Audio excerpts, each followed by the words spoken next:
ঢাকা বিশ্ববিদ্যালয়ের সিনেট ভবন অডিটোরিয়ামে উচ্চশিক্ষামূলক এক কর্মশালায় বক্তব্য রাখছেন প্রধানমন্ত্রী তারেক রহমান। সরাসরি যাচ্ছি তার বক্তব্যে। বিদ্যালয়গুলোতে বিজ্ঞান মেলা, innovation fair, product sourcing fair সহ এ ধরনের শিক্ষা ও দক্ষতা বিষয়ক আয়োজনকে উৎসাহিত করার পরিকল্পনা আমরা নিয়েছি। শুধু উচ্চশিক্ষার ক্ষেত্রেই নয়, স্কুল পর্যায় থেকেই সরকার শিক্ষা কারিকুলামে কারিগরি এবং ব্যবহারিক শিক্ষা বাধ্যতামূলক করার পরিকল্পনা গ্রহণ করেছে। সম্মানিত সুধীমণ্ডলী, বিশ্ব এখন চতুর্থ শিল্প বিপ্লবে পা দিয়েছে। চতুর্থ শিল্প বিপ্লবের চলমান এই সময় এআই বা কৃত্রিম বুদ্ধিমত্তা, robotics, automation, genetic engineering, biotechnology, cyber security, quantum computing, big data, material science, nano technology, পঞ্চম প্রজন্মের ওয়্যারলেস প্রযুক্তি, এইসব উন্নততর প্রযুক্তি একদিকে আমাদের চিন্তার জগৎ নিয়ন্ত্রণ করছে, অপরদিকে শাসন করছে মানুষের কর্মক্ষেত্র বা কর্মসংস্থান। এর ফলে নিত্য নতুন প্রযুক্তির ব্যবহার একদিকে প্রথাগত চাকরির বাজারে বেকারত্ব হয়তো বাড়াচ্ছে, অন্যদিকেও আবার তৈরি করছে নিত্য নতুন ভিন্ন ধরনের কর্মসংস্থান।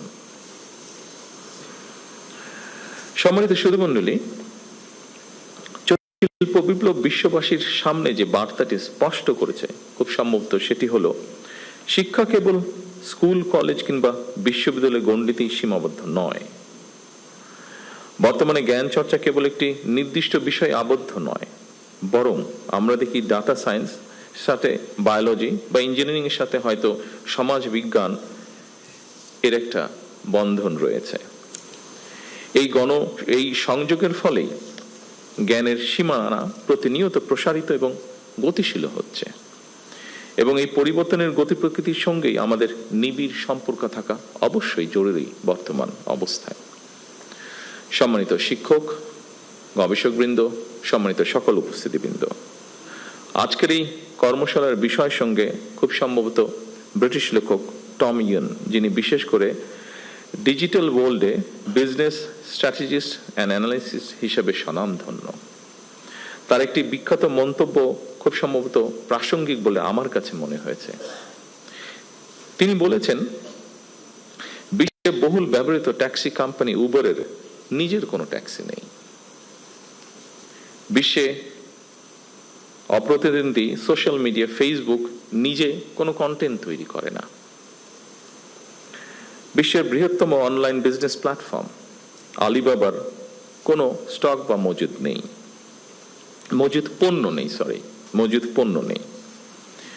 বিশ্বের সবচেয়ে বড় আবাসন প্রোভাইডার এয়ারবিএনবির নিজেদের কোনো রিয়েল এস্টেট বা অ্যাসেটস নেই। অর্থাৎ ইনোভেটিভ আইডিয়া দিয়ে তারা যার যার ক্ষেত্রে বিশ্ব শাসন করছে। এই প্রতিষ্ঠানগুলোই মূলত একটি স্মার্ট ইন্টারফেস। তারা সেবা দিচ্ছে না, বরং যারা সেবা নিতে চায় এবং যারা সেবা দিতে চায় তাদের এক জায়গায় নিয়ে এসেছে। এটি প্রযুক্তি নির্ভর জ্ঞান। সম্মানিত সকল উপস্থিতিবৃন্দ, আমাদের সামর্থ্য সীমাহীন না হলেও সীমিত সম্পদের কার্যকর ব্যবহারের মাধ্যমে অবশ্যই আমাদের পক্ষে নতুন কিছু করা সম্ভব বলে আমি দৃঢ়ভাবে বিশ্বাস করি। আমাদেরও প্রচুর মেধাবী মানুষ রয়েছেন, যারা সুযোগ বা সুবিধা পেলে বিশ্বমানের কিছু করা তাদের পক্ষে অসম্ভব নয়। মেধা পাচার রোধ করে, মেধার বিকাশ, মেধা লালন করে আমরা ভবিষ্যৎ চ্যালেঞ্জ মোকাবেলা করতে চাই একসাথে। ফ্যাসিবাদ স্বৈরাচারের বিরুদ্ধে আমাদের তারুণ্য বারবার রাজপথে নেমে এসেছে।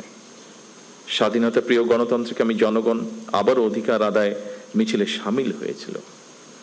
এভাবে দীর্ঘ ১.৫ দশকের বেশি সময় হাজারো প্রাণের বিনিময়ে বাংলাদেশে একটি গণতান্ত্রিক সরকার বর্তমানে প্রতিষ্ঠিত হয়েছে। জনগণের কাছে দায়বদ্ধ এই সরকার বর্তমান এবং ভবিষ্যৎ প্রজন্মের জন্য একটি নিরাপদ বাংলাদেশ বিনির্মাণের কাজ শুরু করতে চায়। বর্তমান গণতান্ত্রিক সরকার একটি জ্ঞান ও মেধাভিত্তিক রাষ্ট্র এবং সমাজ গড়ার কাজও শুরু করতে চাই।